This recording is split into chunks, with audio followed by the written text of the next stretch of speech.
And with that, Michael Monsell, why don't you introduce yourself and get things going for us here? Great. Thanks, Jason. My name is Michael Monsell, and I'm the co-chairman of the Facilities Needs Review Committee. And just wanted to give you a little background on the Facilities Review Committee. It is comprised of parents and community stakeholders.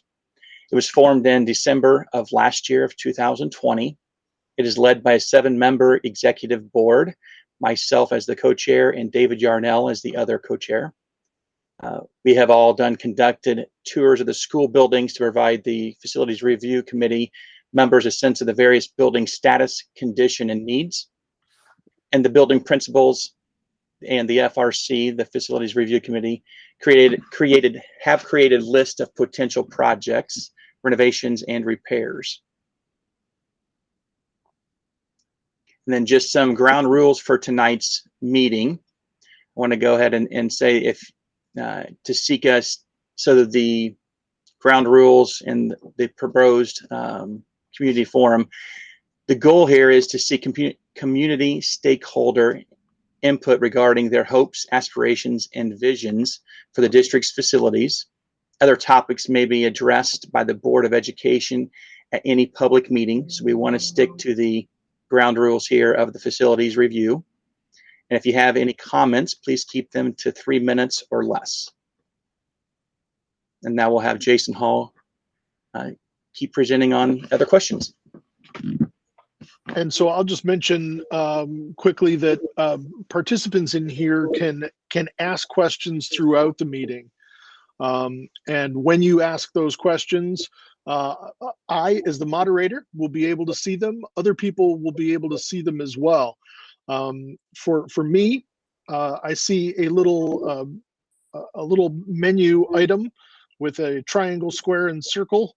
And when you click that button, that opens up activities.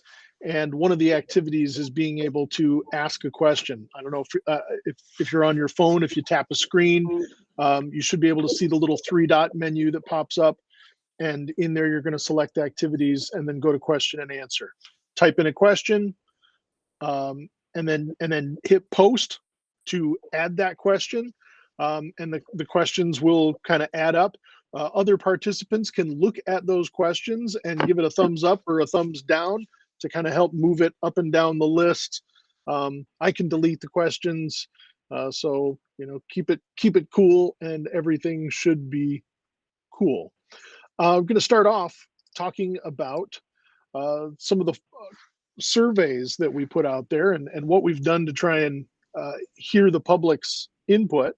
We've had these in-person and now virtual forums, and we've put out some surveys to ask staff, community stakeholders, families in the district to give us some of their inputs. We're doing these forums here in September and October with the hope to be able to present information to the Board of Education in November. So with that, we put out a survey, and these are the responses that we got from folks who answered the questions. Overwhelmingly, parents and staff were the people who made up the audience who responded to the surveys. But we did get some folks who were in the community, a student who joined in as well. And so that's kind of the group that responded to us. We asked them a series of questions. First question that we asked was for them to try to describe the Comstock community by using just a single word. Give us a word to describe the Comstock community. And we came up with this word cloud. The bigger the word, the more often that response came up in the answers from people who responded to the survey.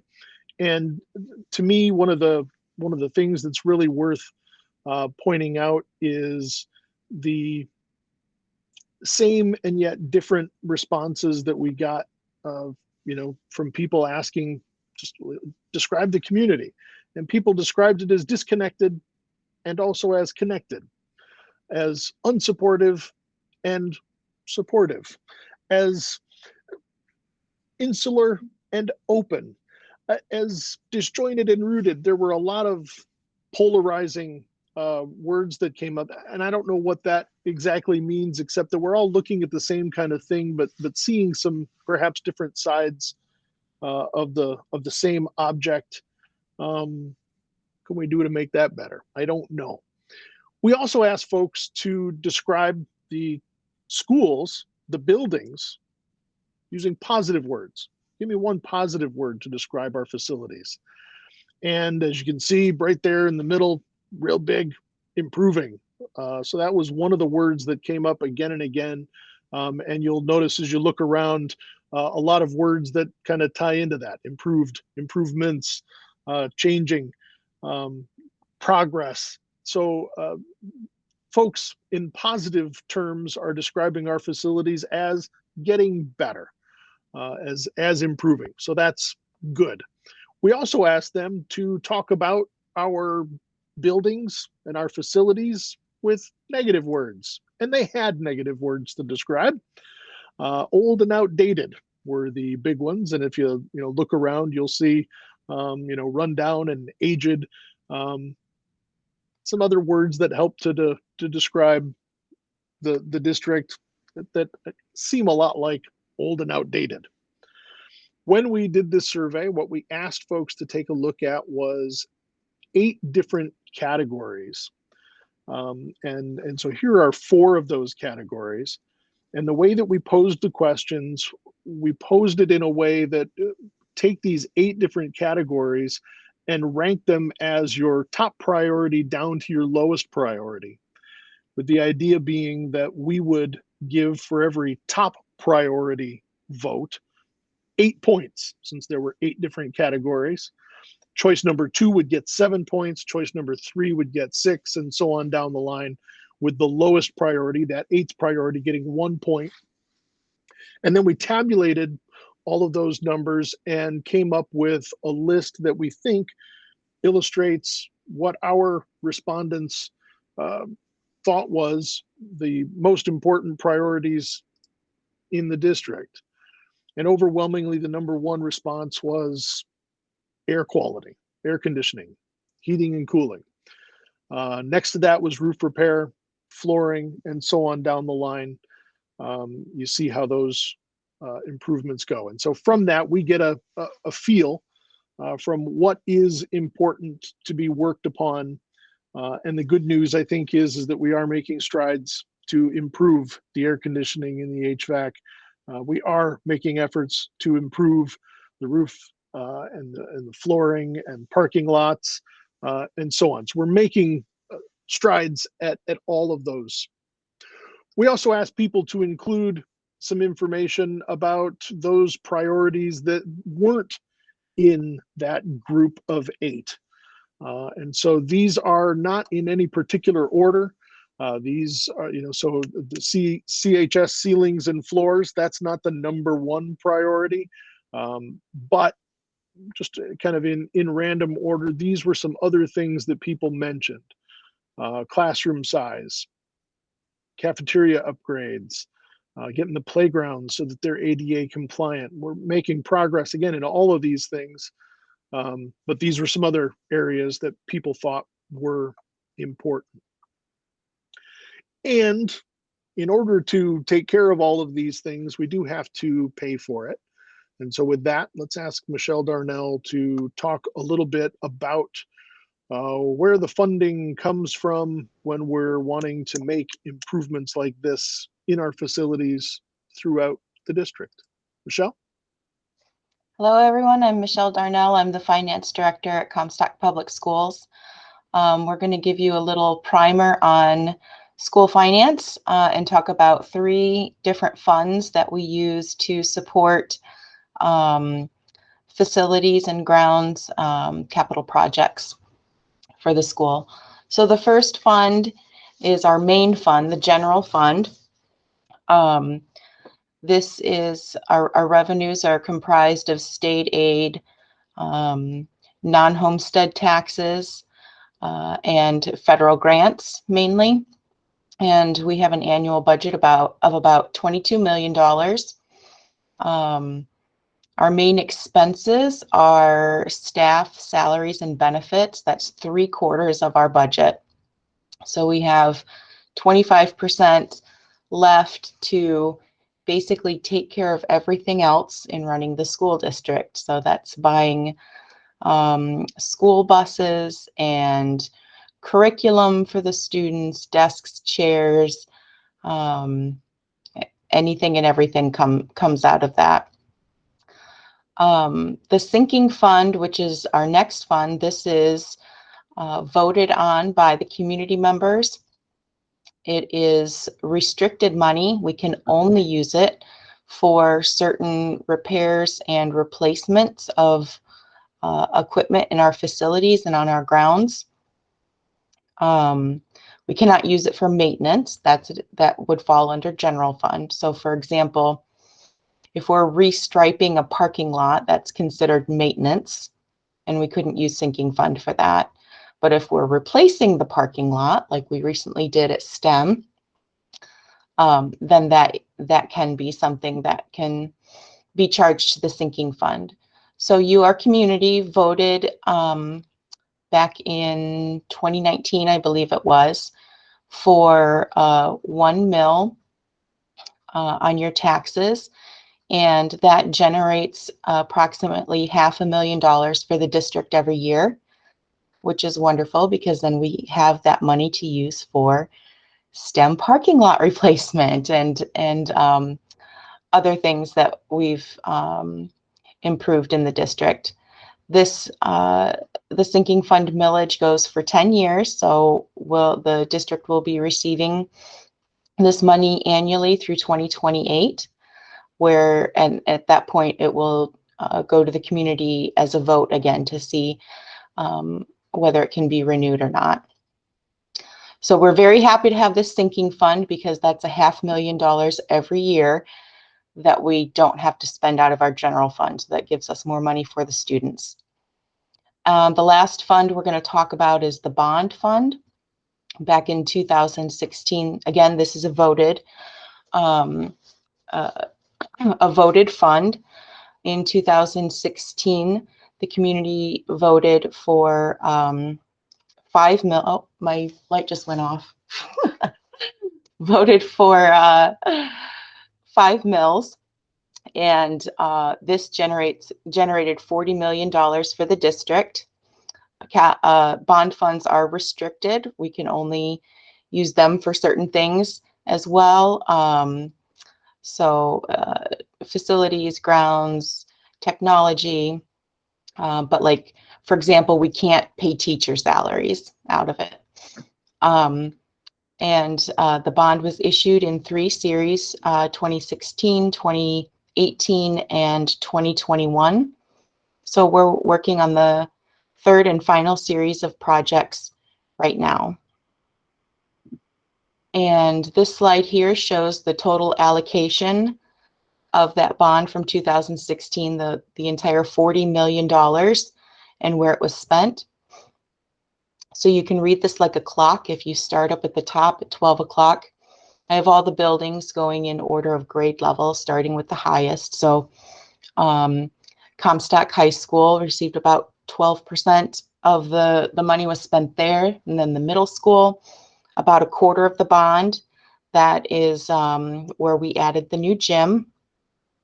STEM Academy only received 2%, got a little bit of love, but there's always room for more. And then CES, the elementary school, 42% of the bond, and that's our largest building and was renovated top to bottom.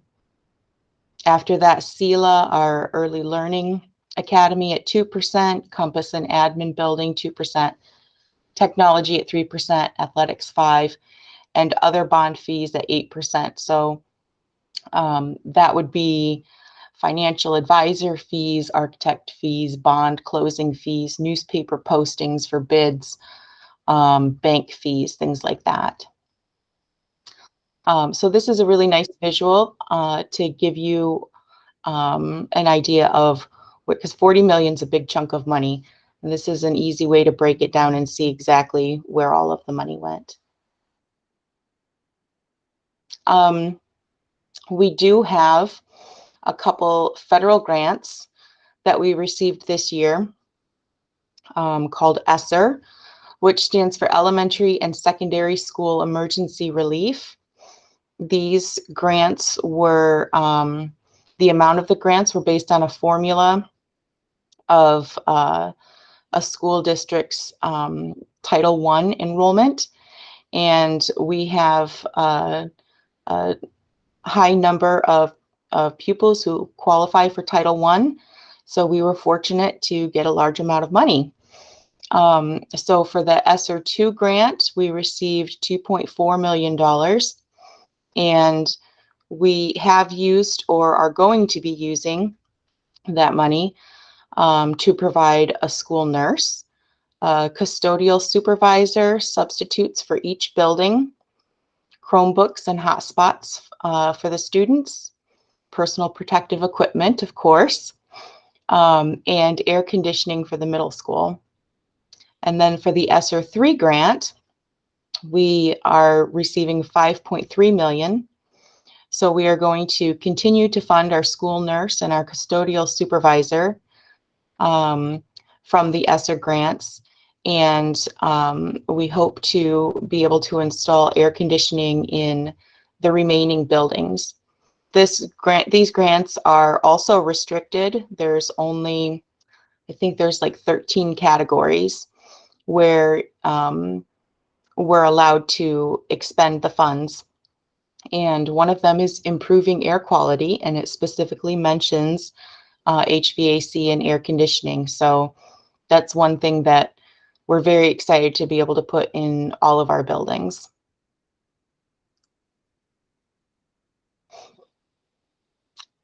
Did you want me to continue? Well, you can, or I can a little bit, and Dr. Tanis may want to chime in on this too.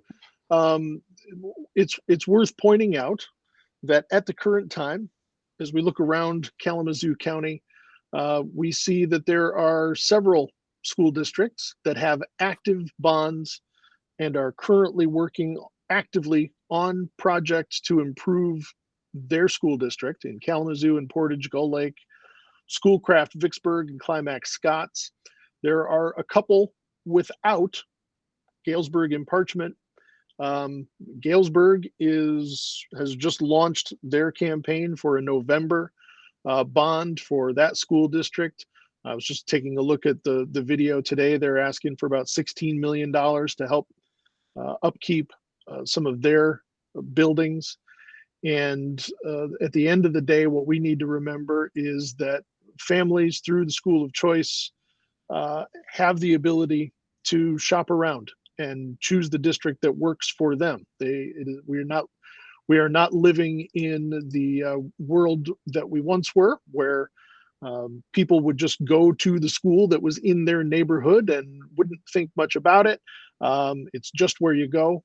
People now have the ability to shop around, and they do shop around.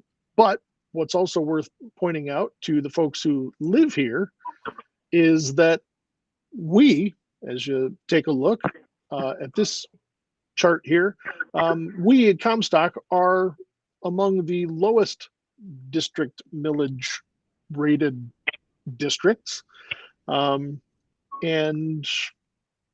we're making do. Dr. Tanis, you want to chime in on this? Sure. It's indicative of the fact that there are 9 districts, and we are currently asking the least amount of support from our public for capital projects. So a key part of that is we're at the point where we're recognizing that we need to look at that and consider in May of 2022 coming up, we are eligible for a no tax increase bond, which would be that a voter could vote for this and not see a relative increase in their taxes. So that's what this is all kind of pointing toward, is that right now we have a very a low rate, and we would maintain that rate throughout the next 8 to 10 years or so. So that's kind of the point of this slide. Thank you, Jason. Well, and at this point, we want to kind of take a little pause, and we've taken in some information about funding. We've taken in some information about the survey, and the question is, do you have any questions? I will note that there is one question that came in from Mr. Chris Chop, who asked a relevant question: how can we get more input from students? He claims, rightly so, I believe, that students have a valuable voice, and do they get to have any input about what their school facilities look like? I would say that after this public forum, Jason Hall, the communication specialist for the district, and I will be putting out the second of 3 surveys, and we are intending to survey students with that. We haven't quite figured out what grade levels would be appropriate, but we think definitely the middle school grades through high school would probably be able to give informed opinions. It's still a work in progress. We're open to ideas or thoughts about what we would ask our students. So if you are interested, please connect with us next week as we be designing that follow-up survey. Jason, is that sounds good? And I'll point out that in 2016, we also asked the students to share their thoughts. And so we were able to set up some Google questionnaires and put those, put Chromebooks in front of students and allow them during school time to give some feedback about what they thought about their facilities. Seems like a perfectly reasonable thing to do. All right. If folks don't have any questions, we would like to challenge you to have some questions. We're going to be showing you over these next couple of slides some options, some possibilities about what a STEM Academy future could look like. And we want everybody to spend some time as we look at these, thinking critically about the different plans that are being presented, with the idea that there is nothing set in stone here. But we want you to ponder these different possibilities and give some feedback about what you think about this. So just keep your thinking caps on as we go through the next little bit. Before we go through the next little bit, Mr. Chop, do you have something you wanted to ask?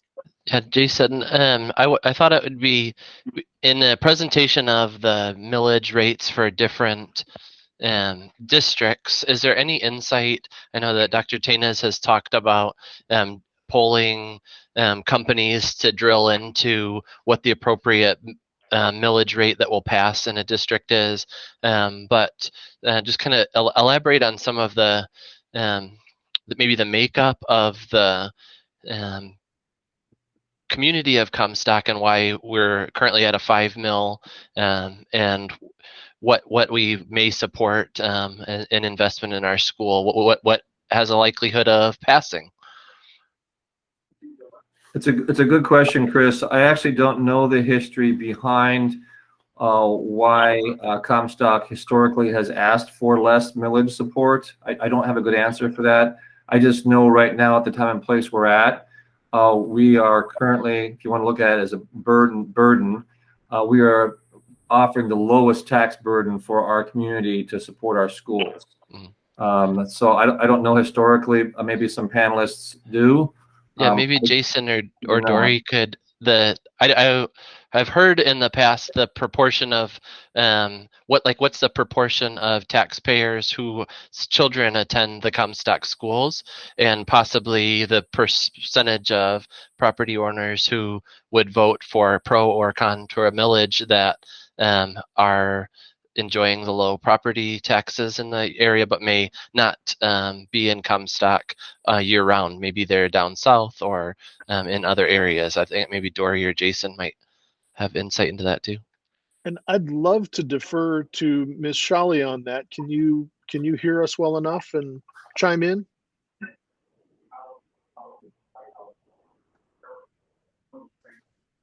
I'm going to take that to mean no. I guess I can follow up and try to find out if it's a relevant issue. This is just more factual based information for our audience to know that currently this is the rate, and that we have asked for little overtime, and so we're asking just to renew. We'll be asking to renew that 5. There's a possibility we could ask for a slight increase, but that'll be up to this committee to decide a recommendation to our school board. The point is just to get a context that we're not the highest at all, and have historically asked for lots of support from our community. We historically have asked for the least amount.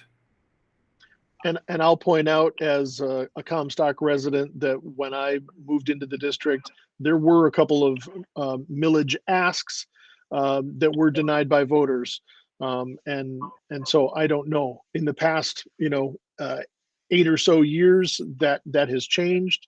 That may provide a little bit of the reason why as well, that there just was not voter approval for a number of years.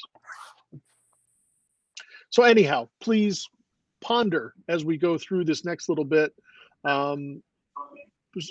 each of these ideas, and see if you can come up with some thoughts about each of the ideas that are presented. With that said, let us disclaim that all of the stuff that you're going to see here in these drawings and diagrams are sketches.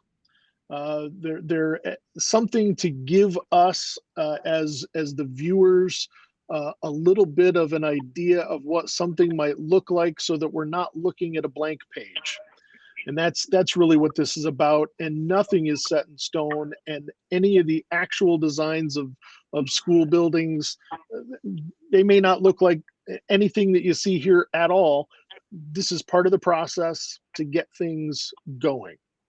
And with that, let's talk to Jeff Hoeg about some of the things that may be happening here within the next few years in the district, and we'll start off with taking a look at Comstock High School, and we have figured out, by having some of these discussions with the Facilities Review Committee, some of the needs of the school building at Comstock High School. It is one of the newer buildings in the district, built in 1965, and largely pretty sound.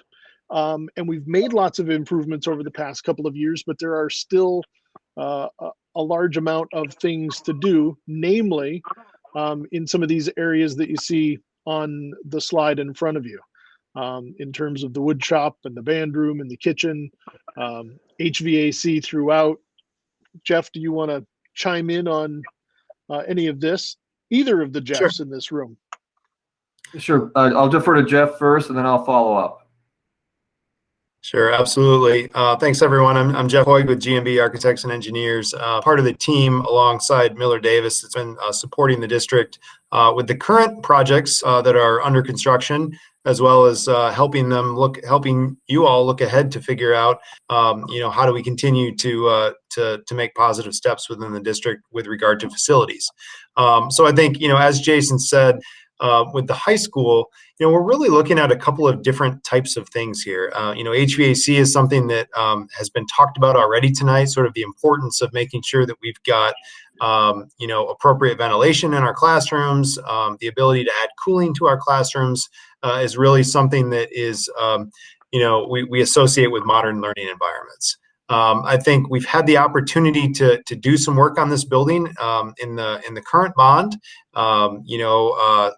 renovating the locker rooms and adding the secure entrance vestibule from a safety and security perspective.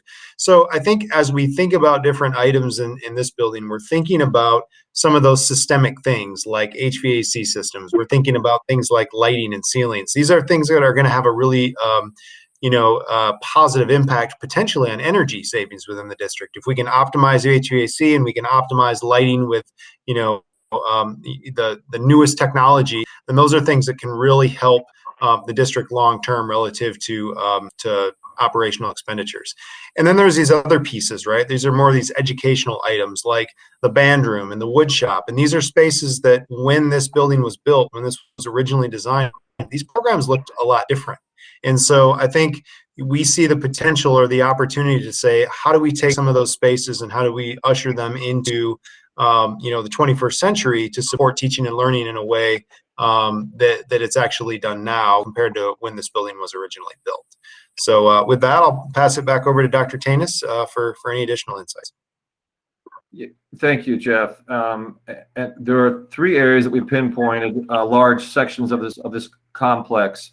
The educational facilities that Jeff touched on. We also are looking at our Comstock Community Auditorium needing some renovations and some improvements, and then our athletic complex, titled roughly the Hammett Athletic Complex.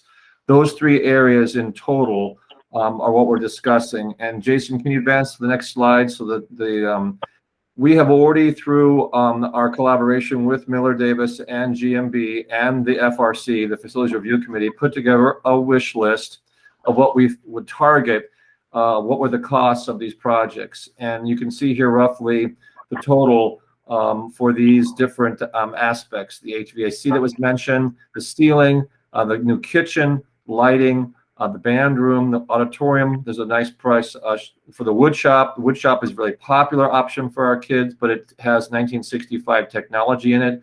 If kids had modern equipment there, it'd be an amazing opportunity for them to learn that skill.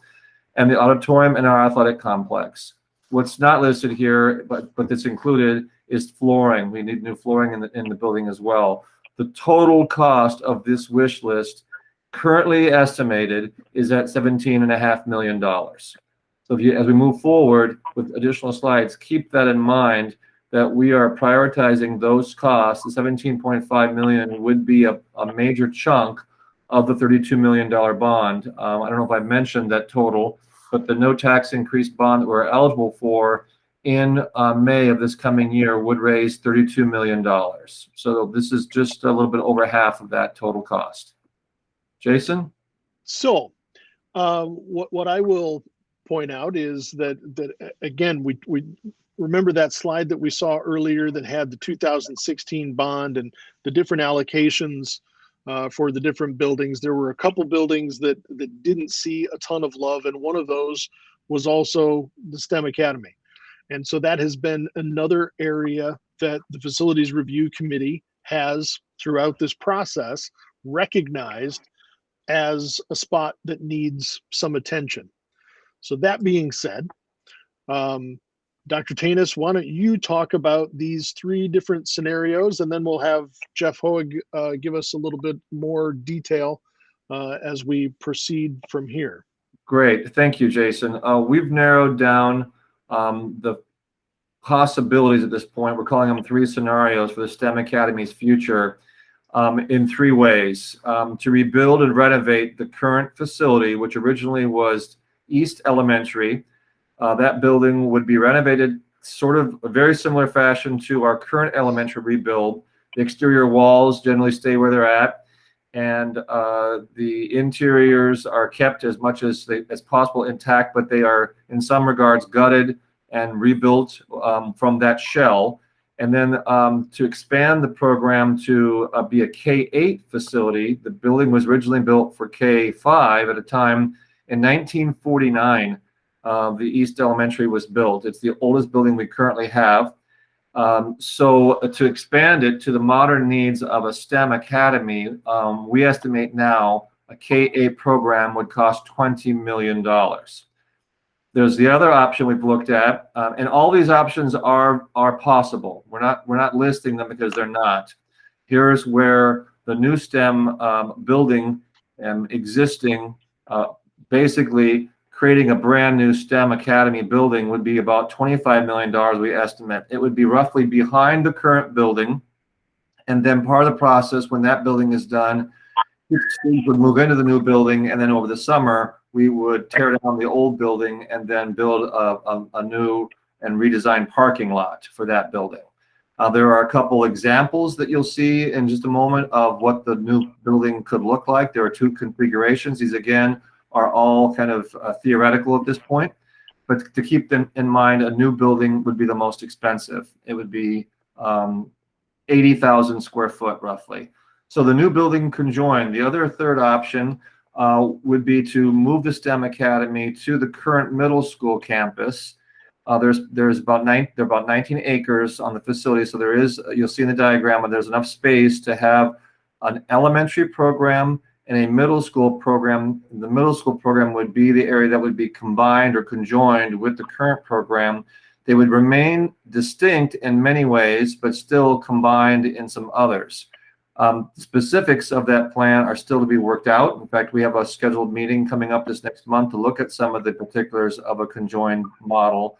But that cost right now estimated would be about $19 million.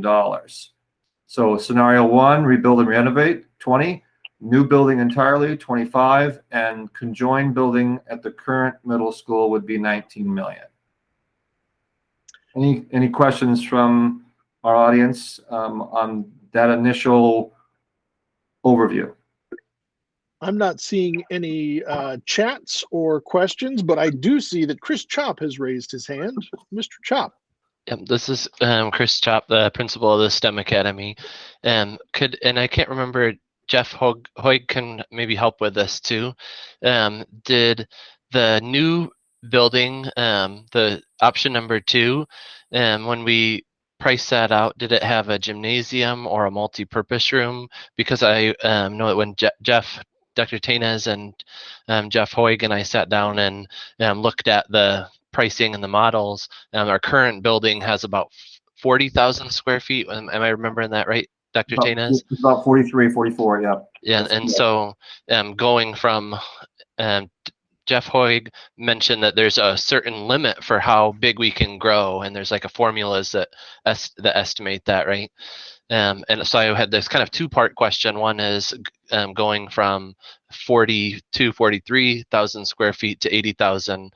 Is that within the formula? And then also, the Comstock Middle School has this beautiful new gymnasium. I wanted to clarify that the new STEM option that's 25 million would have more of a multi-purpose room and a cafeteria, separate spaces to accommodate scheduling for increased predicted growth. But so kind of two questions all jumbled up together. No, that's good, Chris. I'm happy to take a crack at answering that. And then I think the graphics that we're going to show are going to kind of support those answers as well.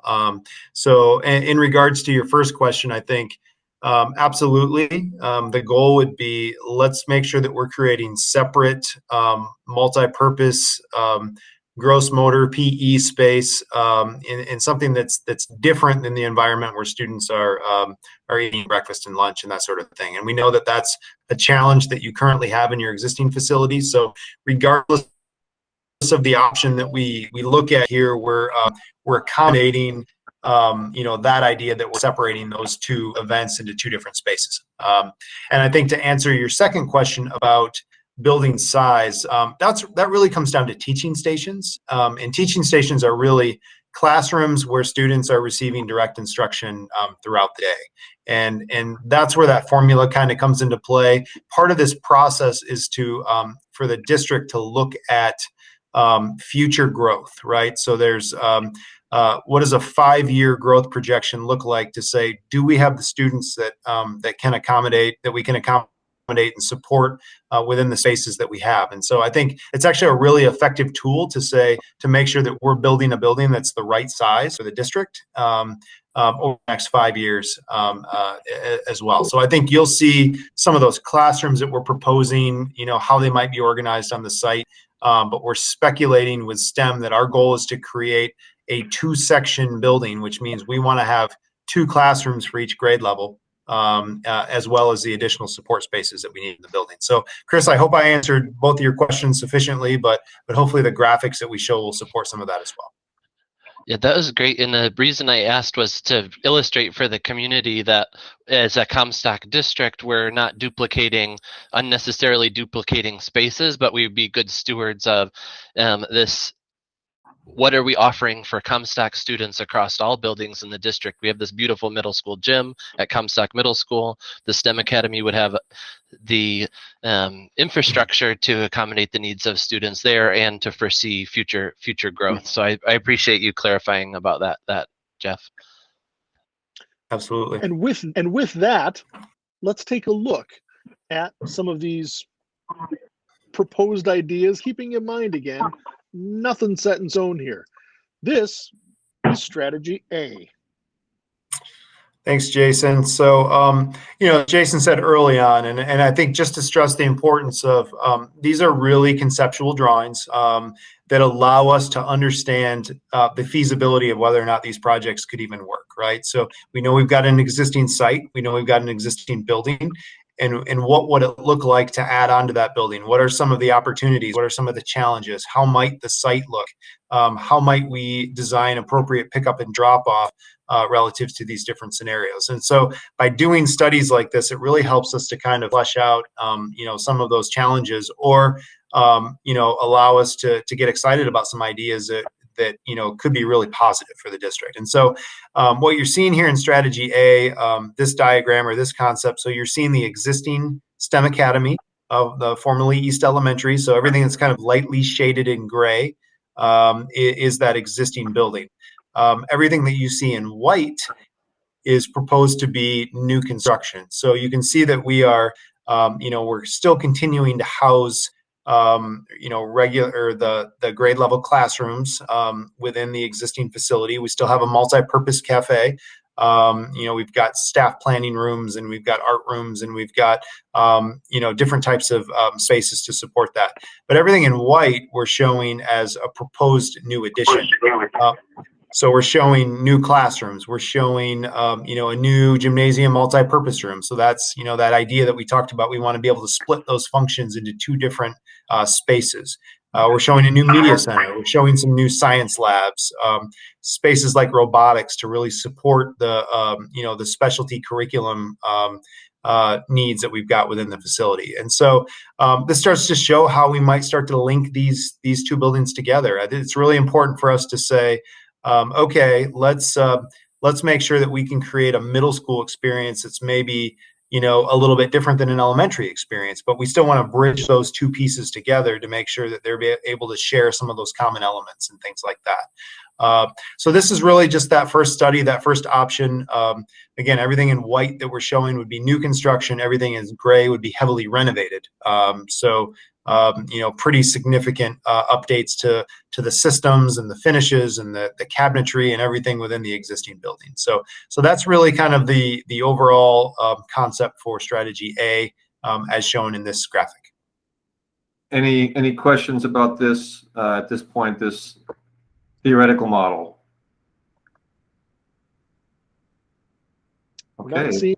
Not seeing anything in the chats, but again, a reminder, if anybody who is here, please, in the chat, you can do this, and you can also add questions underneath activities. If you click on the little button that's the triangle, square, circle button, that will allow you to be able to ask questions. Mr. Chop, you have a question. I was always that kid with my hand raised all the time. I still am.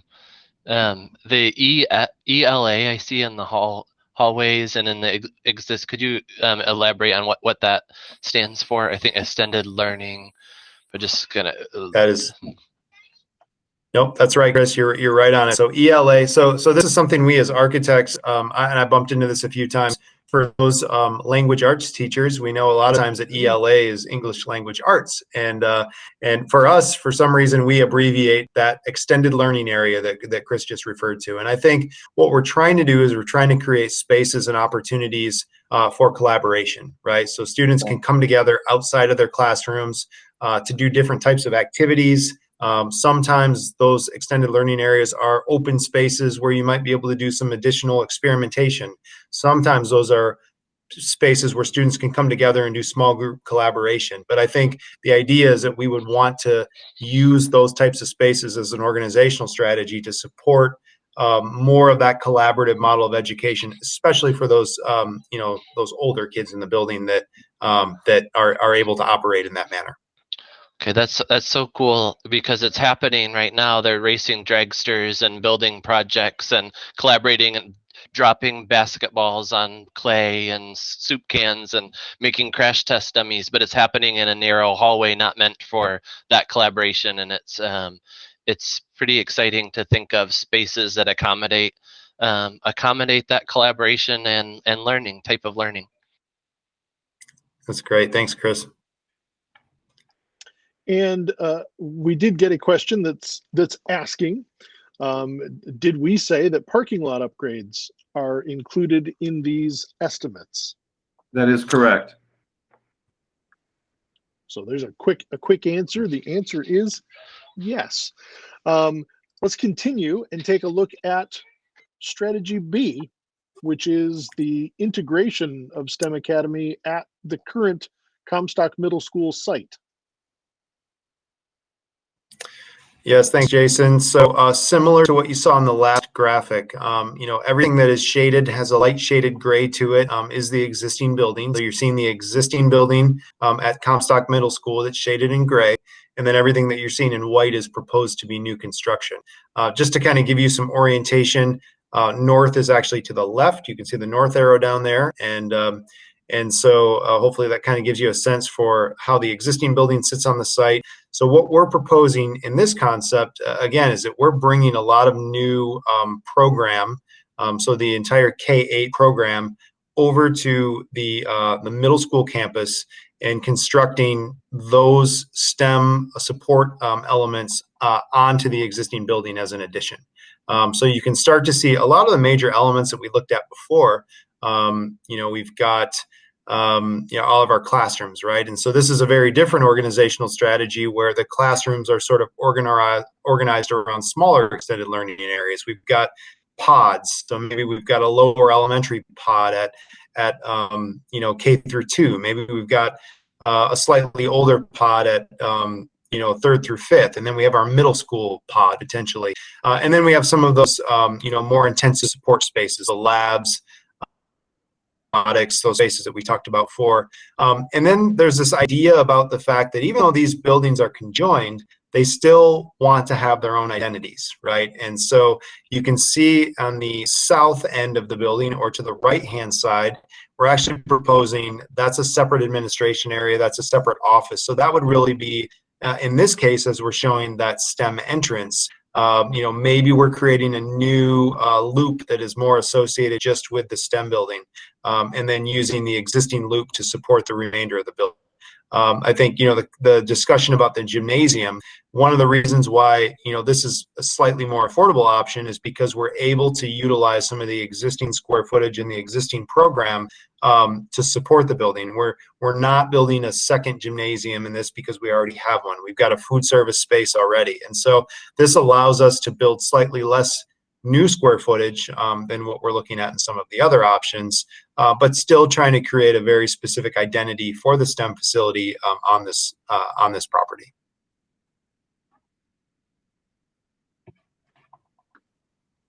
Anybody with any questions about this strategy B? I saw one about this edition, the STEM section is roughly about 60,000 square foot.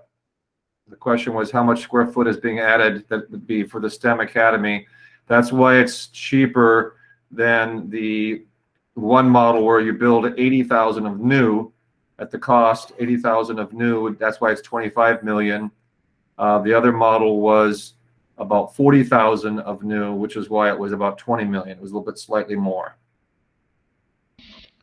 Where would the cafeteria be for the conjoined model? And because I know that STEM currently has 3 sections of lunch, and I think the middle school has 3 or 4. And Dory, do you know the answer to that, or maybe some?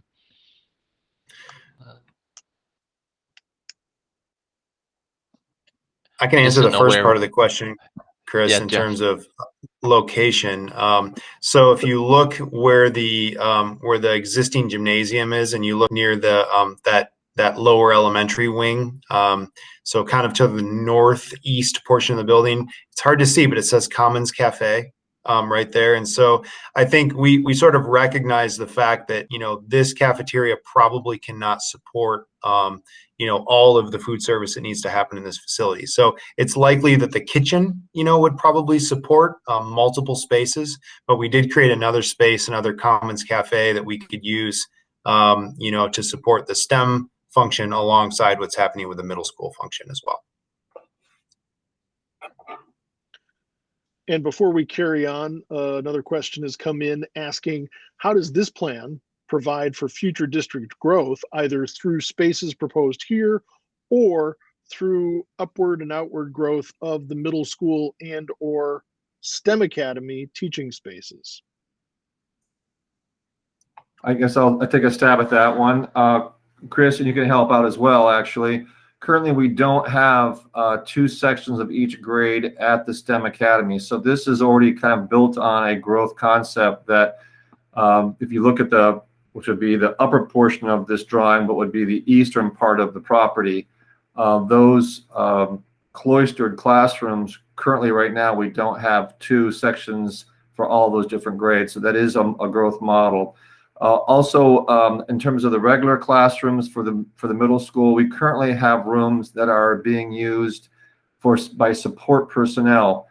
For example, we have an intervention specialist who has an entire room to himself. So we do have space in our current middle school for more students in the sections, and we have rooms that are not fully being used as classrooms currently. So both facilities as drawn here, this conjoined model is potentially a growth model in terms of the space available. Yeah, each building has about 280 students right now, and STEM has 1 section of kindergarten, 2nd, 3rd, 7th, and 8th currently. So this model shows 2 sections of each grade, kindergarten through 8th. So that would allow for growth, and even the classes that have 2 sections at STEM right now have between 15, and the first grade is our biggest section with 23 in each section. So first grade's the only one with like 2 good sized full sections. Most of the other grades have 2 small sections or 1 section. Perfect. Your targeted answer is just, I'm glad you're here, Chris, to answer those details. So does that answer the question from the person who posed it? It does. Okay. And with that, let's take a look at strategies C and D, which are kind of variations on the same theme, that theme being a new building on the site of Comstock STEM Academy as it sits now. Yes, thanks, Jason. So moving back to the STEM Academy site. So again, we've got north to the left again. So and really what you're going to see here. So the biggest thing that we're trying to take into consideration here is we're trying to work around the existing building in these concepts. And so knowing that in an ideal scenario, we would construct a new building while leaving the existing building in operation to provide the minimum amount of disruption to students and staff throughout this process. And it's, it's a really efficient way to look at it. And so what you'll see here are 2 different concepts. And as Jason said, they're really the same. They're the same spaces, but the way that they sit on the site are a little bit different depending on the goals and the things that we're trying to achieve. So the first one here, you can see we've got Michigan Avenue out on the left-hand side to the north. And so the thought was, this property is very long from north to south.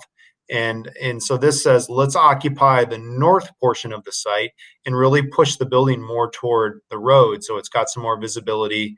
And then that also frees up a lot of space to the south end for fields, outdoor activities, and that sort of thing. And so you can start to see all those major elements. You see the classroom wings that you've seen before. You see the multi-purpose room. You see spaces like, band and music and art. You see those. We strategically took the lab spaces and pushed them to the front because we wanted that to really be the feature element, at least in this diagram. And then you can see, after this is all said and done, we're proposing to construct the major site elements, the pickup and drop off, the separate busing loop and parent drop off loop, those would be more constructed in the areas where the existing building are. So that would be sort of the final pieces of the project, and we would separate those from a best practice standpoint. Go ahead, Chris. I wanted to highlight this. This gives more context to the difference between a 43,000 square foot current facility and an 80,000 square foot new facility, because when Jeff Hoig and Dr. Tainez and I sat down and talked, they said, what would be the growth vision of what would be the ideal STEM school? Like, what would it look like compared to what you have now? And I wanted to highlight a couple of those differences, if that's okay, with it that's represented in this model. Notice the robotics lab and science labs, that wouldn't just be used by middle school students, but that would mean a robotics or science lab for K2, for 3-5, for 6-8. So currently, labs that are happening, one of the only schools to offer science every day in every grade, STEM time every day in every grade is at our school. That's a pretty awesome thing about our school, but that's happening in a classroom without adequate storage and space and sinks to accomplish that type of learning. And so I really like that this model would incorporate spaces that fit the dynamic nature of the learning that's going on currently, that we're just making do. And then also the support features right now, that the speech language pathologist has more of a closet than a actual room to do therapy. We have kind of small areas that we're making do with for intervention, extension, and counseling, that this model would give more adequate spaces to provide the both academic and social emotional and special ed support to students to thrive in the learning space. So I wanted to highlight those parts of this model. Excellent. Thank you.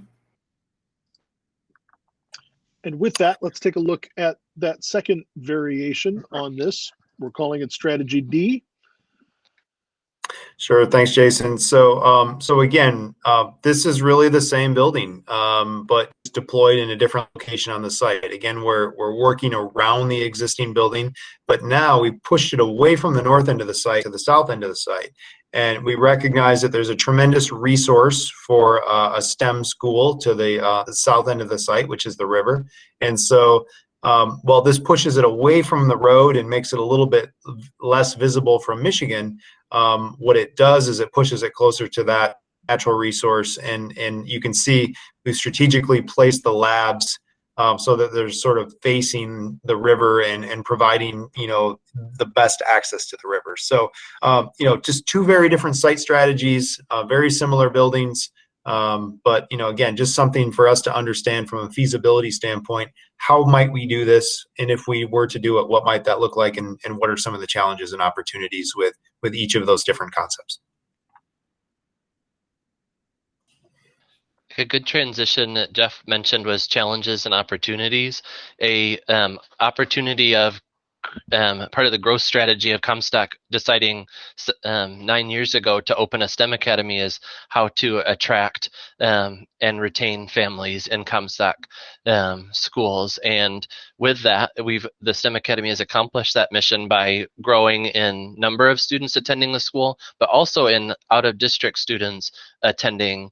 So the percent of students, school of choice students, has increased every year since the school has opened. So currently, that creates that's an opportunity, but that's also a challenge. One of the opportunity is that we're now bringing in more families to Comstock District, more funds to help support the programming that Comstock offers to students. The challenge, currently we have a pickup line, and I know there's several STEM families in this call right now, that stretches over a quarter of a mile. We try. I think it's going fairly smooth, but the neighbors are not too happy with it stretching all the way down Gleason Street, almost to M96. So the new opportunity is how are we, when we have almost half of our families being transported by their parents, and then half of them taking the bus. That's a very different than we had even 3 years ago. Very good. Thank you for that insight. It is a good insight.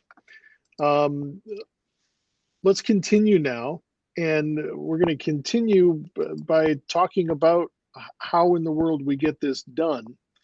And the long and short of it is, at some point, we probably need to talk to voters. Dr. Tanis? Sure, thank you. As Michelle touched on earlier, the only practical way for the district to afford a large capital project is by the way it's designed in the Michigan law through a bond. And bonds are voter approved. And the other mechanisms she mentioned, our general fund, never is intended to build buildings. And the sinking fund, as she mentioned, is so small each year, $500,000, you would need to save up years and years and years and years of sinking fund to get to the point where you might be able to repair a building, but then all your potential use of that sinking fund has been wasted as you saved it.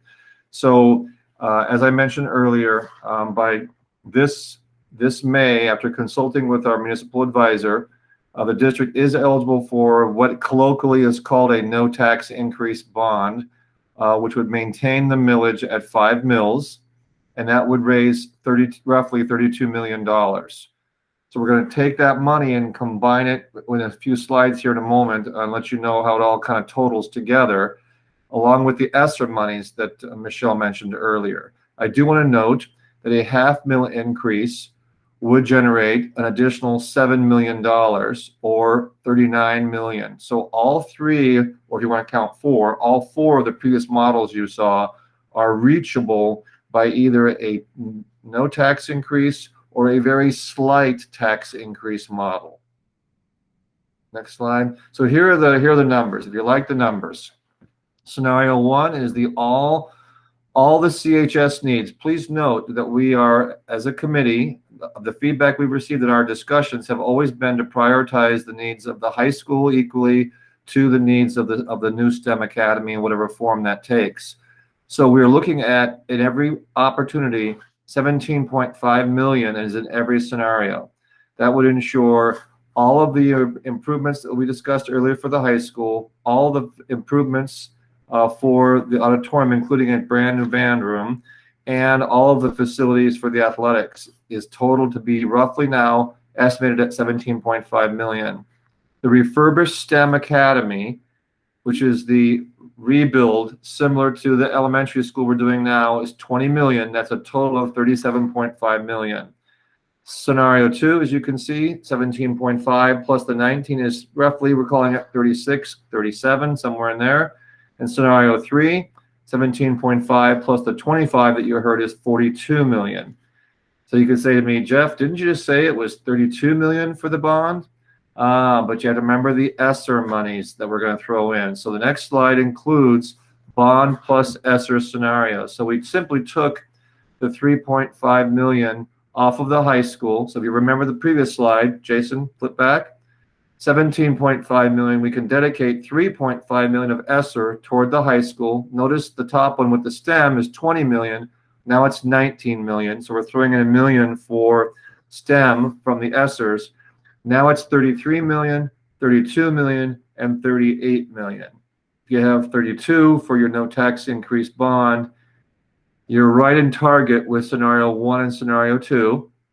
Scenario three, with a 39 million, that's the $0.5 million increase, is within reach as well.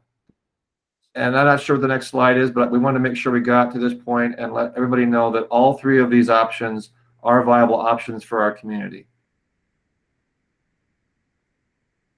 So we've seen the scenarios, and I'd like to know now what are the thoughts or input from, if you're a new participant in this process, or if you're even a member of the committee.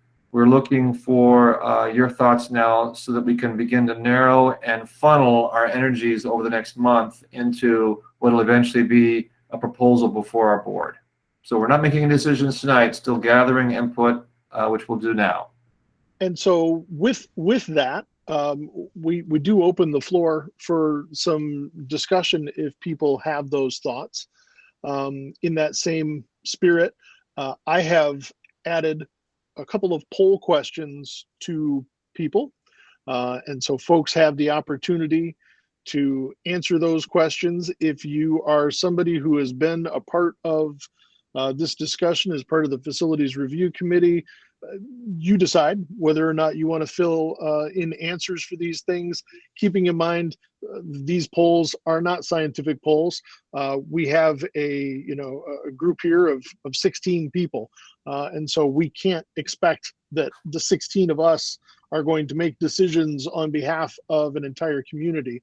But feel free to answer those questions and share with us your insights about those topics. And if you've got any more detailed questions, now would be a great time to ask them in the Q&A or in the chat area.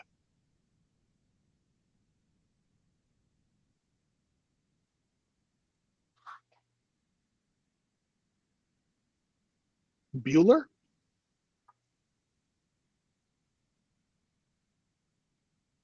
Jason, did you send everybody a poll? Is that what you did? I did. Everybody Okay, very good. Everybody should have received a notification. We've got 4 votes in each of those. Full disclosure, I didn't vote, so probably some other folks here didn't vote. And we don't need to spend too much time looking at that. And if there are no further questions, let's throw out there the idea that we are going to have some more questions. We'll be asking them of you and of the community to give us some more feedback on some of these ideas.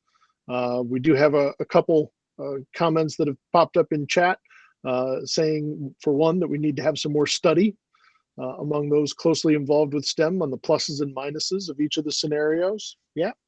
Again, part of that, let's include students in that discussion and find out what they have to say. And we will let people know that if you do have more questions and aren't asking them here, and obviously as we come to the end of this and wrap up shop, you're not going to have the opportunity, but you are welcome to reach out to Dr. Tanis and share your thoughts or ask more questions directly to him through email or phone. Sure. I just saw a question about what are the intentions for the upgrades for transportation. With this year's sinking fund, Sean, Joette, and I are targeting new windows for our Compass facility, and also upgrades or renovations to our transportation department. There currently is a, for lack of a better word, kind of a Quonset hut style parking garage. Both of the sides of that Quonset hut have rusted loose at the base, and you can grab the side of the Quonset hut and you can waggle it back and forth, kind of like a dog ear. It just waggles back and forth. It's no longer in place. And it's not a very large facility, so it wouldn't take us a whole lot of investment to put new flooring in and new ceiling tiles, plus some painting. So we are looking to target some improvements at transportation and Compass this year. We're currently getting estimates for that work. Sean Gillette, though, has been ill the last couple of days and hasn't been able to do that, but he has a long list. Our facilities committee for the board has already seen the long list I put together with him that we're targeting. I'm hoping that's enough of an answer for now. I think that's pretty thorough. We will continue also by saying that if people do have more questions, that we are going to aim to have a couple more of these meetings in October, and this will provide some more opportunities for people to share their opinions as well. Any final thoughts? Oh wait, we do have a question. Question being, if there is not a bond approval, what would our top priorities be? Well, we would try to poll. I guess my initial reaction is we try to find out from our community what about the bond proposal led to more votes of no than yes, and then modify the proposal and come back to voters. It's very similar to what Galesburg has done. They had a recent bond fail by 2 votes. Having talked with their superintendent, I know they're modifying their proposal, having talked with the community in more detail about what was objectionable. So a no is not a final no, just like a yes isn't a final yes. There's always going to be need to upgrades and maintain our facilities with bond investments. So that would be my initial response, is that we would try to find out what went wrong, what didn't we see through this year-and-a-half process, and then come back again to voters. And the other thing that I'll point out regarding Galesburg Augusta and their failure to pass a bond and now an attempt to get it going again is that they've got some pluses and minuses that have gone along with that, where interest rates or construction costs have perhaps gone up, but interest rates have gone down. And so they're able to kind of repropose their bond proposal. And now numbers shift a little bit, and it perhaps makes it a little bit more enticing for voters. So, things change. Exactly. That's why we had the disclaimer. Very good. I do want to note that the October 13th in person will be at our Comstock Elementary multi-purpose room. We're very excited to show off that facility. So please be aware that's where it'll be on October 13th. Any final thoughts from the panel or from the attendees or from Jason or Jeff Hoyt? Thank you, Jeff, for coming, by the way. And thank you all for coming before we depart. But Jason, any final thoughts? I think that's it. I think it's been a productive meeting, and thank you for everybody for taking the time to share your input and to hear some ideas. Great. With that in mind, thanks for making it a great day to be a Colt. Bye, everybody. Thank you for your support. I'm very grateful. Yep. Thanks, everybody. Bye-bye.